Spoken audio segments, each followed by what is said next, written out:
வணக்கம்.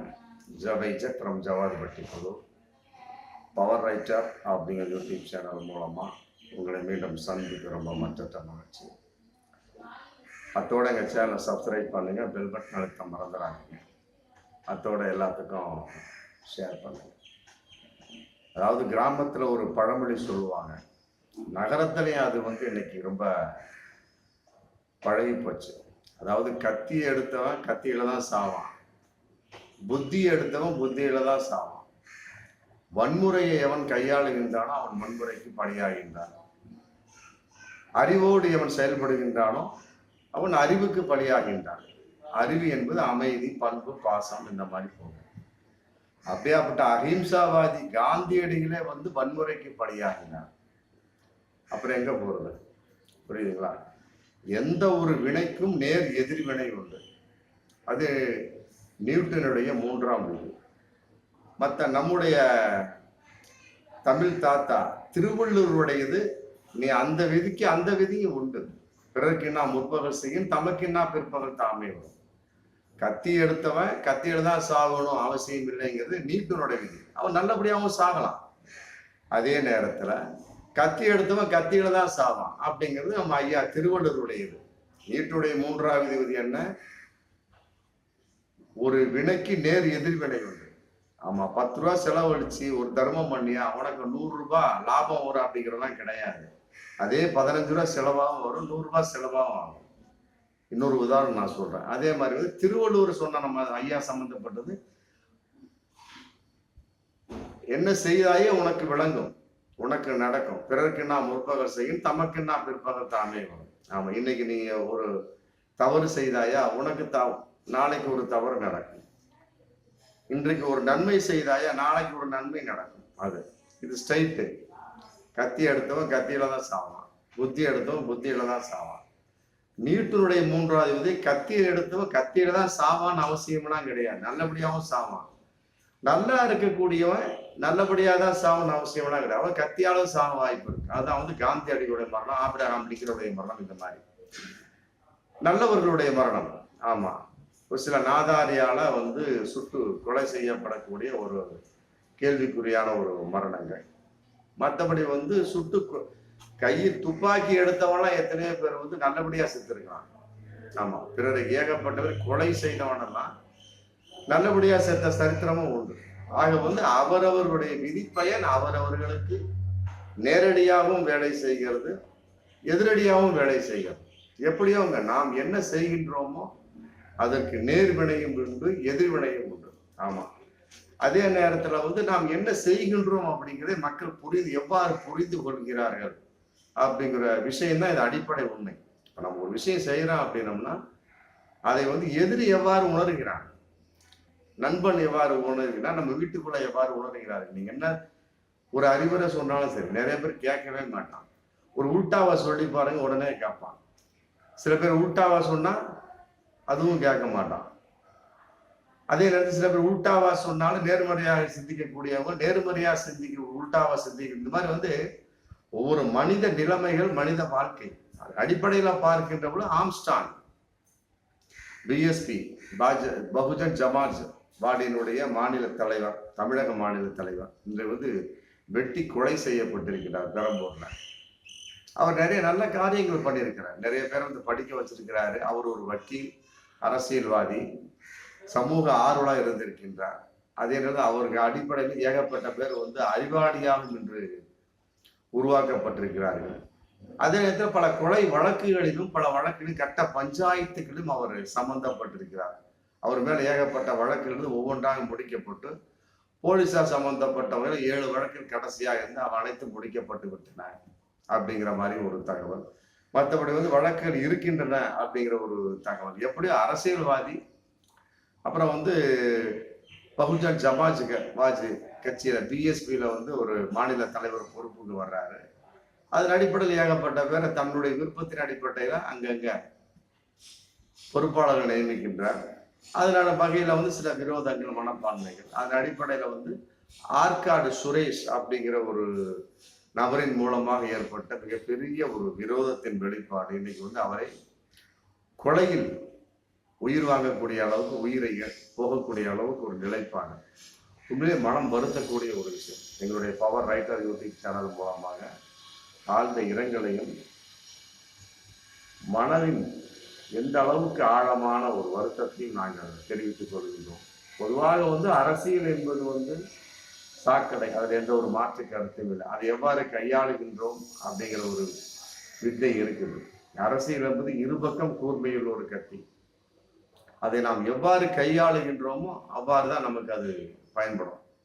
திமுகவிலிருந்து அதிமுக வரைக்கும், மற்றபடி இப்ப இருக்கக்கூடிய திமுக தலைமை, அதிமுக தலைமை, பாஜக, காங்கிரஸ் எல்லாருமே வார்த்தை போர் ஜாலங்கள். ஆமா, நீ அப்படி நான் இப்படி. இப்ப பாருங்க, அதிமுக பாஜக வார்த்தை போர் ஜாலங்கள். எடப்பாடி அண்ணாமலை நம்பிக்கை துரோகிங்கிறாரு. இவர் KP முனுசாமிக்கு அண்ணாமலை மன்னிப்பு கேட்கப்படி சிறை நிரப்பும் போராட்டம் அப்படி அவரு அறிவிச்சிருக்கிறார். இந்த மாதிரி அவங்களும் சண்டை, ஒரு வாய் தகராறு. அது சகஜம் தான். அதிமுகவிலும் உண்டு, திமுகவிலும் உண்டு. அந்த காலத்துல இந்த காலத்தையும் உண்டு. காங்கிரஸ்குள்ளையும் இருந்தது. அதோடு சரி முடிஞ்சு போகுது. அதற்காக கத்தியால் வெட்டு மற்றபடி இப்ப வன்முறையில் ஈடுபடு என்பதெல்லாம் உண்மையிலே ஏற்றுக்கொள்ள முடியாத ஒரு கண்டனத்துக்குரிய விஷயம். அடிப்படையில இவர்கள் எவ்வாறு அங்கு ஈடுபட்டார்கள் அப்படிங்கிற விஷயம் இருக்குல்ல. ஆம்ஸ்ட்ராங்கை பொறுத்த வரைக்கும் அவருடைய ஒரு கட்ட பஞ்சாயத்து வழக்குகள், மற்றபடி கொலையில் தொடர்பு, தூரத்து தொடர்பு, நெருங்கிய தொடர்பு அப்படிங்கிற கான்செப்ட். ஆற்காடு சுரேஷின் கொலை ஆனதுக்கு இவர் மிக முக்கிய புள்ளியாக இருந்தார் அப்படிங்கிற ஒரு தகவல் இருக்கு.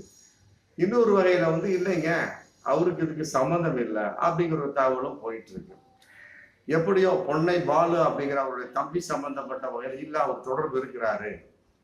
ஆற்காடு சுரேஷ் கொலை செய்யப்பட்ட அன்னைக்கு அதாவது 18/8/2023 ஆற்காடு சுரேஷ் கொலை செய்யப்பட்ட அன்று தூரமாக ஒரு காரில் ஆம்ஸ்ட்ராங் வேடிக்கை பார்த்தார், அதை ஊர்ஜிதம் செய்தார் அப்படிங்கிற ஒரு தகவல். மற்றபடி சில காட்சிகள் இருந்ததாகவும் தகவல் போயிட்டு இருக்கு.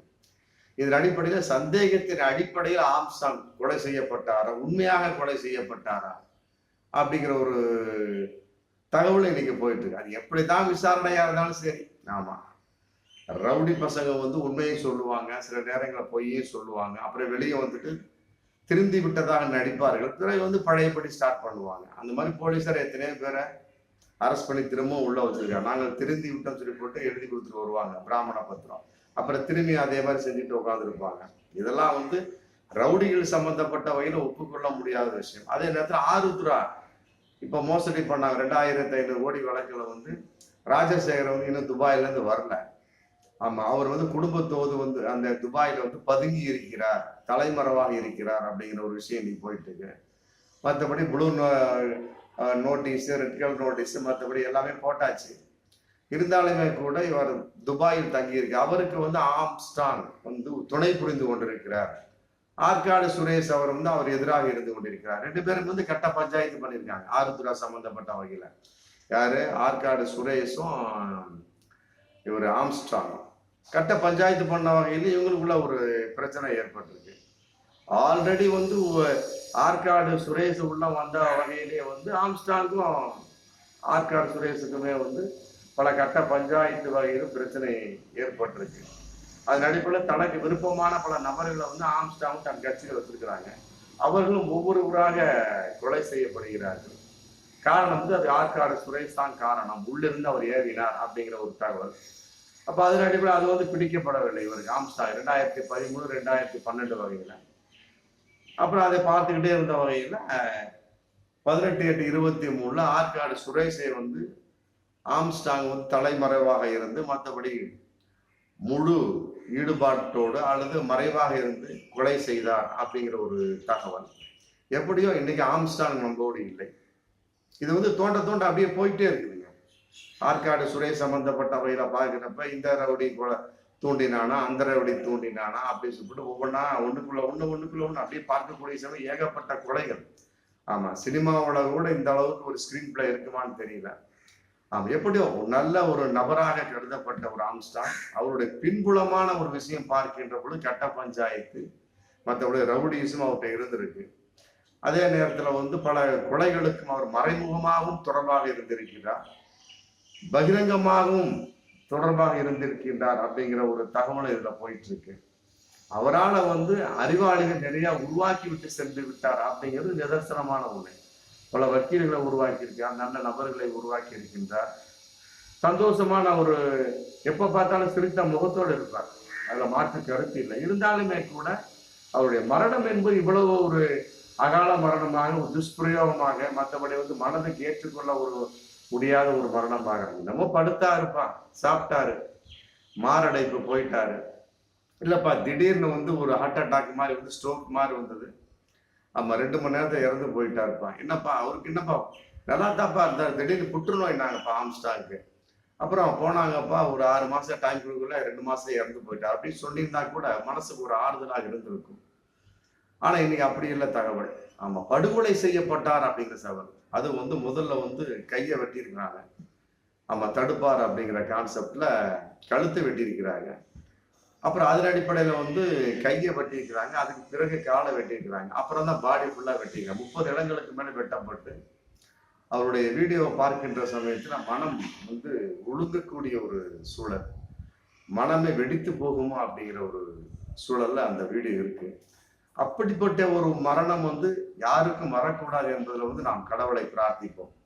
அப்படிப்பட்ட மரணம் எல்லாம் இந்த வரணும், இந்த உலகத்துல கட்டி காக்கணுமா அப்படின்னா இல்ல, இதை விட பயங்கரமான ஒரு விஷயங்கள் உள்ளக்கூடிய சமயத்தை எல்லாருமே தப்பிச்சிருக்காங்க. அதுல மாட்டியவர்கள்லாம் வந்து நிறைய பேர் இருக்கிறாங்க, தப்பிச்சவங்க இருக்கிறாங்க. இதை விட மிக முற்போக்குத்தனமான செயல்கள், இதை விட வேறு வகையான, அதாவது முற்போக்குத்தனமான ஒரு செயல் சொல்லலாம். இயேசுநாதர் வந்து சிலுவையிலிருந்து கொலை செய்யப்பட்டார். இது சாக்ரட்டிஸ் வந்து விஷம் வைத்து கொல்லப்பட்டார். ஆமா, சட்டப்படியாக கொல்லப்பட்டார். இதுல தப்பிச்ச ஒரே ஒருத்தர் நபிகள் நாயகம் முகமது நபி ஸல்லல்லாஹு அலைஹி வஸல்லம், இறைத்தூர் இஸ்லாம். அவரே வந்து ஏகப்பட்டவர் கொலை செய்ய முயற்சி பண்ணாங்க. ஆமா, ஊரை விட்டு ஒதுக்கி வச்சாங்க, நாடு கடத்தப்பட்டார், ஊர் கடத்தப்பட்டார், அப்புறம் விரட்டி அடிக்கப்பட்டார், பைத்தியக்காரர்கள் திட்டப்பட்டார். அதெல்லாம் பல விஷயம் இருக்கு. ஆளாளுக்கு ஒரு முடிவாக இருந்தாலுமே கூட கொலை செய்யப்பட்டார் இயேசுநாதர், சிலுவையில் அறிந்த அப்படிங்கிறது இன்னைக்கு வந்து மறக்க முடியாத செயலாக தான் இருக்கு. சாக்ரட்டிஸ் வந்து விசை வைத்து கொலை செய்யப்பட்டார் அப்படிங்கிறது இன்னைக்கு மறக்க முடியாத விஷயமா தான் இருக்கு. அதே போல வந்து பகிரங்கமான ஒரு தகவல்கள் ஒரு தலைவர்கள் இருக்கக்கூடிய சமயத்தில் அவருடைய மரணம் என்பது இப்படி ஒரு துஷ்பிரயோகமான மரணமாக, ஆமா மறுக்க முடியாத மறக்க முடியாத மரணமாக ஆகிவிடக் கூடாது என்பதில் நாம் இனிமே வரும் காலங்களில் நாம் உறுதியாக இருக்கணும். நம்ம போலீசாரவை சொல்லிட்டாங்க, இது அரசியல் மரணமும் கிடையாது, சாதி சம்பந்தப்பட்ட மரணமும் கிடையாது, இது வந்து அவராக உருவாக்கி கொள்ளப்பட்ட மரணம் அப்படிங்கிற மாதிரிதான் நீ போலீஸ் வாக்குமூலம் போகுது. இது வந்து பழிக்கு பழி, நீ என்னைய கொலை செஞ்ச, நான் உன்னைய கொலை செஞ்சேன், ஆமா அப்படிங்கிறப்ப பேசுவதற்கு வாய் இல்லை, அவ்வளவுதான். ஆம்சாங்க பொறுத்த வரைக்கும் வந்து அவர் நேர்மையால நீதியால பல விஷயம் இருந்தாலுமே கூட பல தவறான தொடர்புள்ளவர்களாகவும், இந்த மாதிரி வந்து பல ரவுடி சம்பந்தப்பட்ட கட்ட பஞ்சாயத்து சம்பந்தப்பட்ட வகையில ஆருத்ரா வகையில கட்ட பஞ்சாயத்து செய்து கொண்டிருந்தார், அந்த நிறுவனத்துக்கு ஆதரவாக இருந்தார் அப்படிங்கிற மாதிரி பல தகவல்கள். எப்படியோ அவங்க ஒரு மனிதன் இறக்கின்றான் அப்படிங்கும் போதுல அவன் எதை அதிகமாக செய்தானோ, நன்மை செய்தால் நன்மையாக இருக்கின்றான், தீமையை செய்திருந்தால் தீமையாக இருக்கின்றான். ஆம்சாங்க பொறுத்த வரைக்கும் நன்மைகள் பல செய்திருந்தாலும் அதிகப்படியான சில தவறுகள் செய்து விட்டார் அப்படிங்கிற மாதிரி நம்ம தோணக்கூடிய ஒரு சூழலா இருக்கு. அது வந்து அவரை இன்றைக்கு காவு வாங்கி இருக்கிறது. ஆமா, அதன் மூலமாக அவர் எழுந்திருக்கிறார் அப்படின்னு தான் பார்க்கக்கூடிய ஒரு விஷயம் இது. ஆனா இப்படிப்பட்ட ஒரு மரணம் இனிமேல் நிகழக்கூடாது. இதற்கு வந்து அரசு வந்து மிகப்பெரிய ஒரு பாதுகாப்பு தர வேண்டும். அவருக்கு வந்து ஆல்ரெடி ஆம்ஸ்டாங்கு 3 முறை வந்து உளவுத்துறை வந்து எச்சரிக்கை கொடுத்துருக்குறாங்க. ஆமா, அதை வந்து அவர் சட்டை பண்ணவில்லையா, மற்றபடி தமிழக அரசு சட்டை பண்ணலையா அப்படிங்கிறது தெரியல. ஜட் பிரிவு யார் யாருக்கோ கொடுக்கப்பட்டிருக்கிறது. ஆமா, ஒண்ணுக்கு விளங்காதவனுக்கெல்லாம் ஜட் பிரிவு கொடுத்துருக்காங்க, ஆம்ஸ்டாங் ஏன் கொடுக்கப்படவில்லை அப்படிங்கிறது இன்னைக்கு மிகப்பெரிய ஒரு கேள்விதான் தமிழக அரசை நோக்கி. இருந்தாலுமே கூட அதை மீறி பல இதெல்லாம் நடந்திருக்கு. இதுல பாஜக ஒரு நபர் கூட சிந்தாதிரிப்பட்ட கொலை செய்யப்பட்டார்.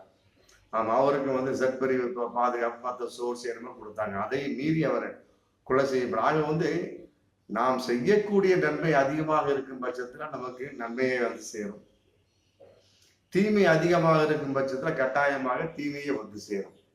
நம்ம நன்மையை செஞ்சுட்டோம் தீமையை செஞ்சுட்டோம், ஏன்னா இந்த தீமையை நாம் செய்த நன்மை பாதுகாத்து விடும் அப்படிங்கிறது இனி வரும் காலங்களில் இருக்காது.